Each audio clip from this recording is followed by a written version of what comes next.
Hi hello welcome to யார் kitchen. நான் உங்கள் செஃப் சுகந்தன். இன்னைக்கு நாம பார்க்க போற டிஷ் இறால் 65. என்னது இறால்ல 65வா? ஆமாங்க, நம்ம காலிஃப்ளவர்லையும் சிக்கன்லையும் 65 பண்ற மாதிரியே தான். அதுல இருந்து கொஞ்சம் மசாலா மட்டும் இதுல மாறுபடும். இந்த சேனலை நீங்க முதல்ல பார்க்குறவங்களா இருந்தீங்கன்னா சேனலை மறக்காம சப்ஸ்கிரைப் பண்ணிக்கோங்க. அதே நேரத்தில் அந்த பெல் ஐக்கானையும் கிளிக் பண்ணிக்கோங்க. அப்பதான் நான் கொடுக்குற இந்த மாதிரி இன்ட்ரெஸ்டிங்கான ரெசிபி உங்களுக்கு கிடைக்கும். வீடியோவை ஸ்கிப் பண்ணாமல் பாருங்கள். அப்போ தான் நான் சொல்கிற ரெசிபி உங்களுக்கு முழுமையாக புரியும். நீங்கள் வீடியோவை ஸ்கிப் பண்ணீங்கன்னா ரெசிபி மிஸ் ஆக வாய்ப்பு இருக்குது. வீடியோக்குள்ளே போயிடலாம். Let start. ஒரு மிக்சிங் பவுலில் 10 இறால்,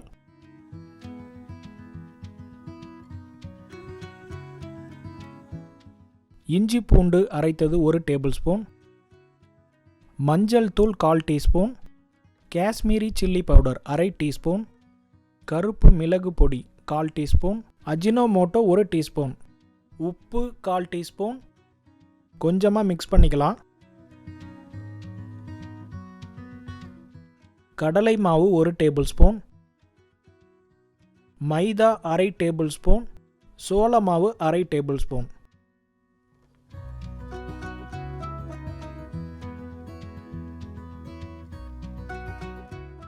ஒரே ஒரு முட்டையை இந்த மாதிரி ஒரு பவுலில் போட்டு நல்லா கலக்கி வச்சுருக்கேன். அதை சேர்த்துக்கலாம்.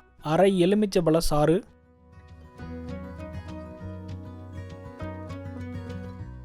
ஃபுட் கலர் போட்டு நல்லா மிக்ஸ் பண்ணிக்கோங்க. இந்த மாதிரி நல்லா கலக்கிக்குவோம். இந்த மாதிரி 15 நிமிஷம் இந்த மசாலாவில் இந்த இறால் நல்லா ஊறி இருக்கட்டும். அப்போ தான் இதனுடைய சுவை ரொம்ப நல்லாயிருக்கும். இங்கே பாருங்கள், இந்த இறாலை பாருங்கள், அந்த மசாலா எல்லாமே அந்த இறாலில் எல்லா பக்கமும் நல்லா பரவி இருக்குது பார்த்தீங்களா? இந்த அளவுக்கு நல்லா மிக்ஸ் பண்ணிக்கணும்.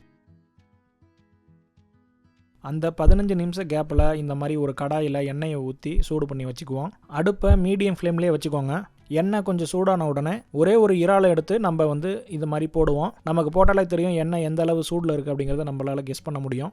எண்ணெய் கரெக்டான சூடில் இருக்குது அப்படின்னு தெரிஞ்சிச்சுன்னா ஒரு இறாலையும் எடுத்து 1 by 1 நம்ம போட்டுக்கிட்டு இருப்போம். அதே மாதிரி ஒரு இறாலுக்கும் தள்ளி கொஞ்சம் கேப்பை விடுங்க. அப்போ தான் ஒவ்வொன்றும் ஒட்டாமல் நல்லா ஃப்ரை ஆகும்.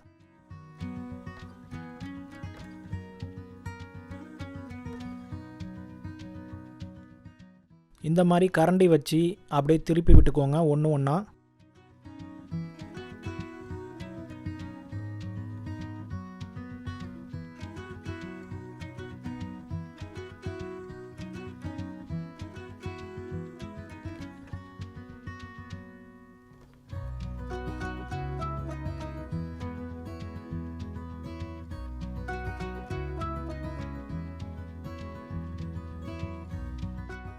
ரெண்டு பக்கமும் நல்லா ஃப்ரை ஆயிடுச்சு.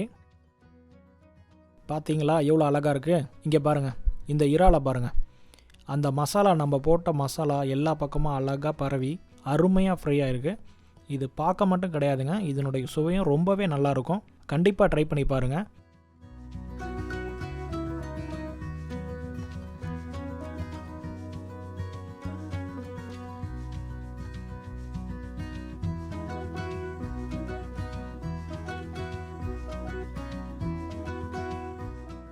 இந்த ரெசிபி உங்களுக்கு பிடிச்சிருந்துச்சு அப்படின்னா மறக்காமல் லைக் பண்ணுங்கள். இந்த சேனலை முதல்ல பார்க்குறவங்களா இருந்தீங்கன்னா சேனலை மறக்காமல் சப்ஸ்கிரைப் பண்ணிக்கோங்க. அதே நேரத்தில் அந்த பெல் ஐக்கானையும் கிளிக் பண்ணிக்கோங்க. அப்போ தான் நான் போடுற இந்த மாதிரி இன்ட்ரெஸ்டிங்கான ரெசிபி உங்களுக்கு கிடைக்கும்.